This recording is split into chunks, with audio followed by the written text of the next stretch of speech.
संबर्धना जनाऊँ ये बर्तमान भिड़ ये भिड़ भितर आम कभर करवा लगी कभर करुचु समाजवादी तरफ समाजवादी पार्टी तरफ आज प्रथम थर माने अपना इतिहास प्रथम थर एपरी एक संबर्धना उत्सव होती अखिलेश यादव जोग देती। नुआपड़ारू दीपक कुमार मिश्र, सूचना टीवी 24x7।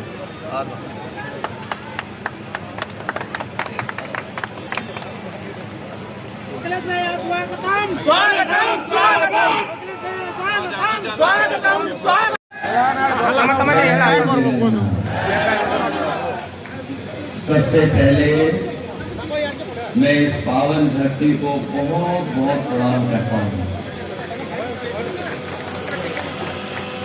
इस धरती को जहाँ मुझे आने का मौका मिला है वही मैं देख रहा हूँ कि बहुत बड़ी संख्या में हमारे आदरणीय बुजुर्ग, माताएं, बहनें, नौजवान साथी दिखाई दे रहे हैं। मैं इन सब का भी बहुत बहुत प्रणाम करता हूँ, इन सब का मैं आदर करता हूँ, स्वागत करता हूँ, धन्यवाद देता हूँ। ये उड़ीसा की बहुत ही पौराणिक और ऐतिहासिक धरती है।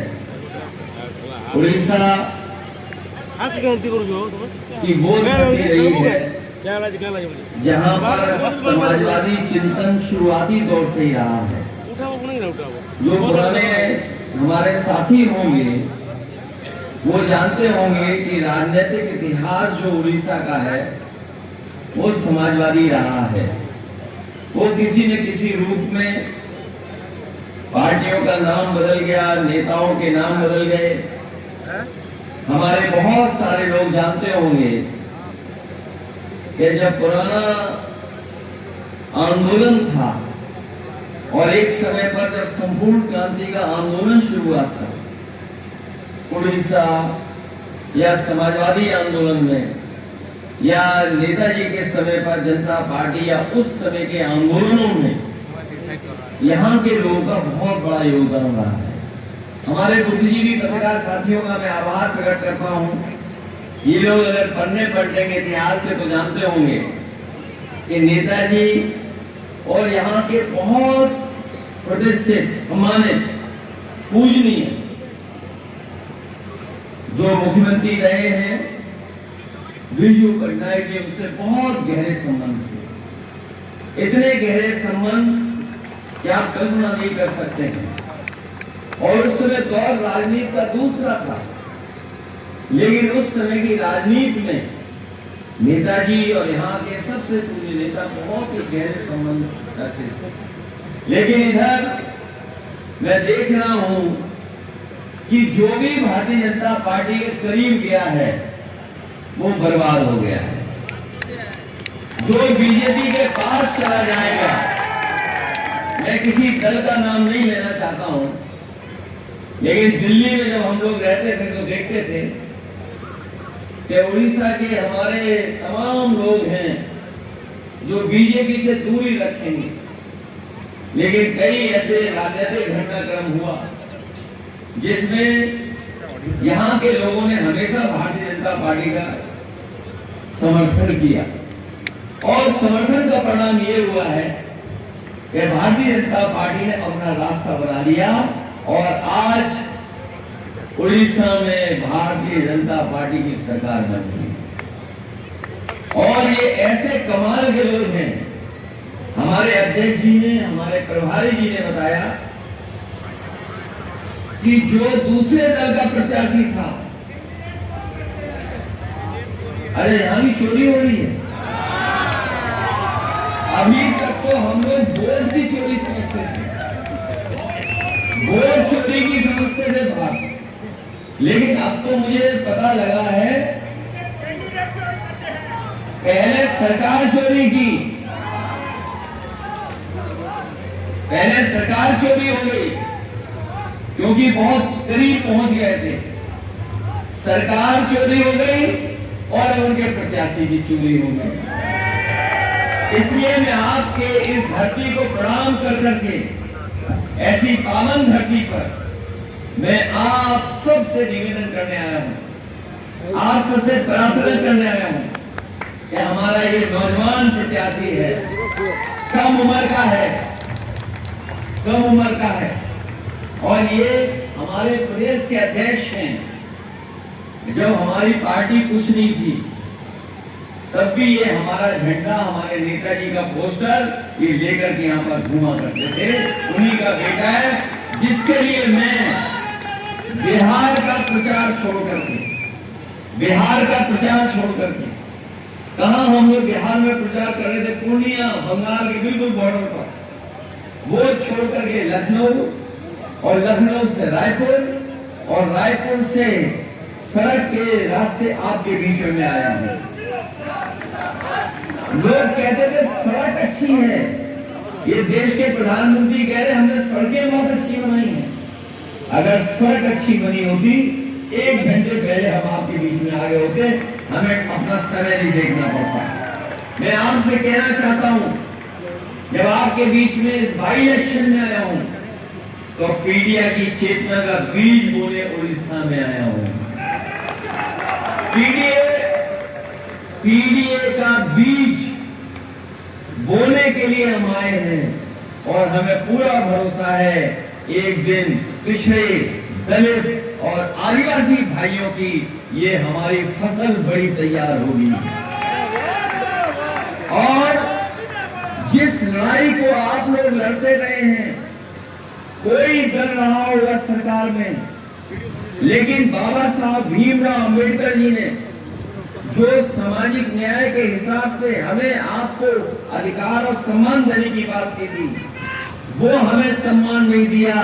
इसलिए बाबा साहब भीमराव अम्बेडकर जी का न्याय और सामाजिक न्याय के राज की स्थापना करने हम लोग आ रहे हैं और इस संकल्प को लेकर के जा रहे हैं कि जब कभी हमें मौका मिलेगा हम अपने लोगों को गिनवाएंगे, पिछड़ों को, आदिवासी भाइयों को, बहनों को, अल्पसंख्यकों को, और उनको आबादी के हिसाब से हम लोग सम्मान देने का काम करेंगे, उनको हक देने का काम करेंगे।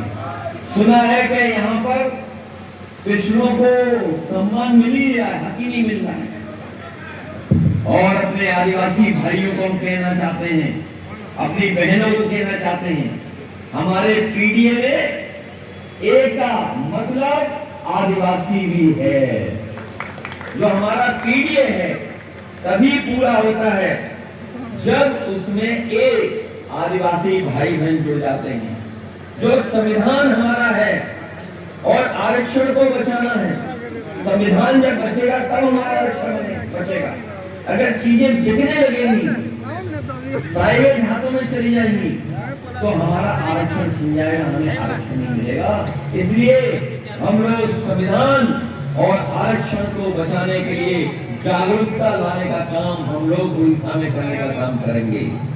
ये जो उड़ीसा में हमारे यहाँ एक रंग के व्यक्ति लोग हैं, एक रंग के, सबको एक रंग की तरह करना चाहते हैं।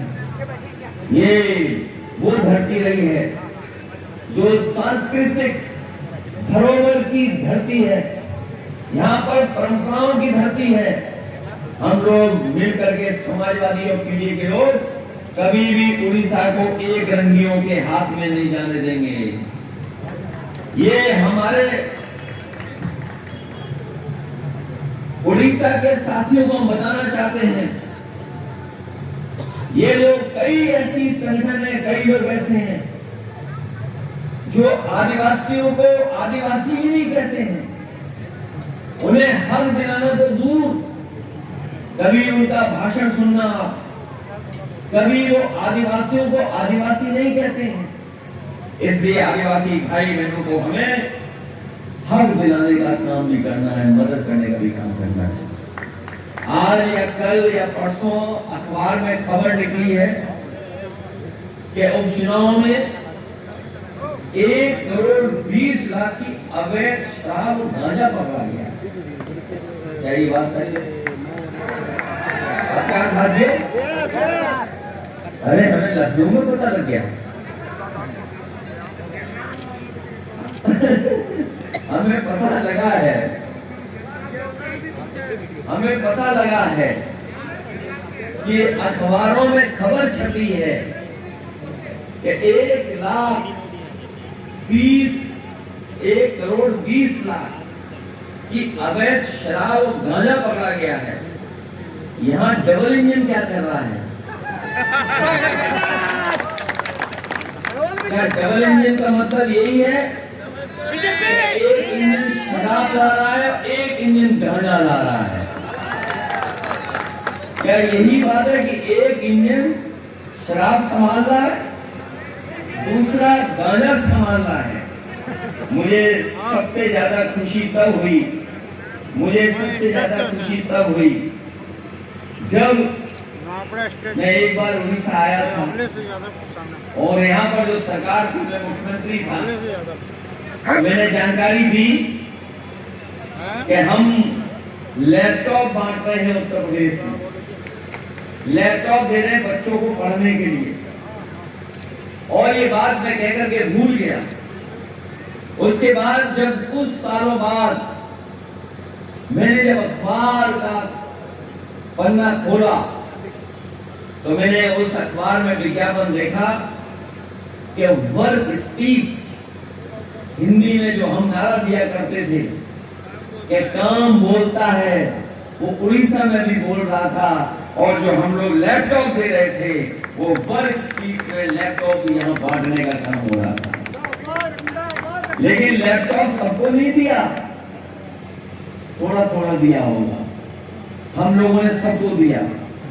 और अपनी बहनों को भी कहना चाहते हैं, माताएं बहनें हैं, हम लोग उत्तर प्रदेश से आए हैं, आपकी लड़ाई, आपका हक और सम्मान दिलाने के लिए हम लोग दिल्ली में भी लड़ने का काम करेंगे। अभी हमारी मदद करें। और जब नई पीढ़ी का नौजवान है, ये नई पीढ़ी के हैं, कितनी उम्र है आपकी? बहुत उम्र नहीं है। 40 से जितने नीचे होते हैं उन सबको मैं जवान मानता हूं। जितने भी 40 से नीचे के लोग हैं उन्हें युवा मानते हैं। और इस युवा नौजवान को हम मदद चाहते हैं कि आप लोग इस चुनाव में मदद करें। ये नई पीढ़ी के हैं, हम आपके साथ हैं सर। और ये नई पीढ़ी के लोग नई सोच रखते हैं। नई पीढ़ी के लोग नए तरीके से सोचते हैं, नए विजन के साथ आते हैं। और जब हम मुख्यमंत्री थे, जब नेताजी ने मुझे बनाया तो हम भी बहुत कम उम्र के थे। हमें उन्हें मौका दिया काम करने का, और जब काम करने का हमें मौका मिला तो हम लोगों ने देश में एक पहली ऐसी सड़क बनाई जिसमें हवाई जहाज उतर सकता था। ये देश में कहीं ऐसी सड़क नहीं बनी। अगर किसी ने बनाई थी तो हम ही समाजवादी लोगों ने लखनऊ और आगरा को जोड़ने वाली सड़क, जिसमें देश के सबसे बेहतरीन हवाई जहाज, जिसमें मिराज था, सुखोई था और हरकुलिस था। और बाद में आपने देखा होगा कि प्रधानमंत्री जी भी उस सड़क पर उतरे थे आगे जाकर के। वो सड़क भी अगर किसी ने डिजाइन की थी तो वो हम ही समाजवादी लोगों ने। बताओ, उड़ीसा में कोई एक भी सड़क ऐसी बनी हो जहां पर हवाई जहाज उतर जाता हो, लेकिन समाजवादी ने बनाने का काम किया है। इसलिए विकास जब होगा, सड़कें अच्छी बनेंगी तो विकास अपने आप होगा। और जब सड़कें अच्छी होंगी तो हम अपने किसानों को भी सुविधा दे सकते हैं। किसान हमारा जो पैदावार करता है, मेहनत करता है, यहाँ पर धान उग रहा होगा, धान का किसान है हमारा, तो उसको कीमत कैसे अच्छी मिले उसका इंतजाम करना है। समय पर खाद मिले, समय पर बीज मिले, समय पर कीटनाशक दवाइयां मिले।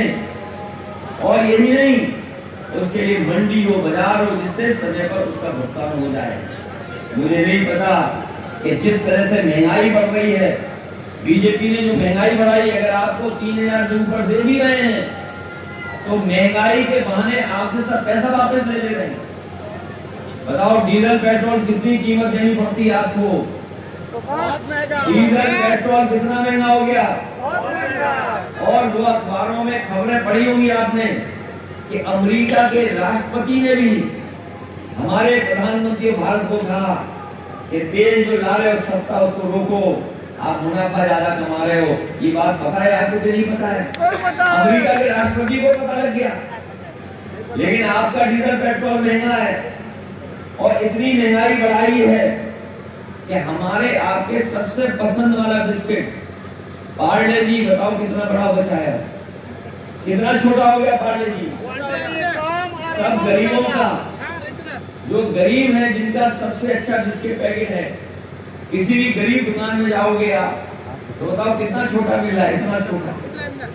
किसने महंगाई बढ़ाई है? बीजेपी महंगाई बढ़ा रही है।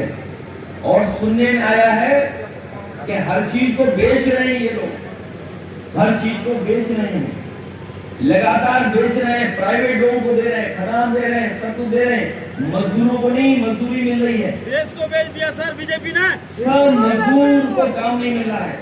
जो मजदूर काम करने जाता है माइनिंग में कई बार अपनी जान से खेलता है, जान चली जाती है।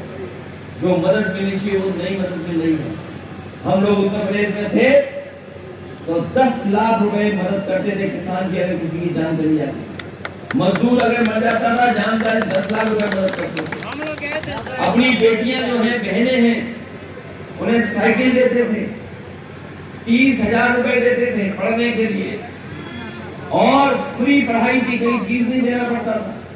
मुझे पता लगा है यहाँ की बेटियां पढ़ नहीं पा रही, हमारी बहनें पढ़ नहीं पा रही हैं। इतने सालों बाद भी हमारी बहनें नहीं पढ़ पा रही। फ्री पढ़ाई की थी हम लोगों ने। हम लोगों को मौका दीजिए, इस नौजवान को जिताइए, हम लोग आपके लिए फ्री पढ़ाई के लिए लड़ाई लड़ने का काम करेंगे। केवल यहाँ लड़ाई लड़ेंगे, लोकसभा में भी लड़ने का काम करेंगे। उड़ीसा में बेटियों की पढ़ाई फ्री हो, और जब पढ़ने आगे जाए तो उन्हें जिस तरीके से उत्तर प्रदेश में हम लोग लैपटॉप दे रहे थे, वो लैपटॉप भी मिलने का 4 बजे तक मैं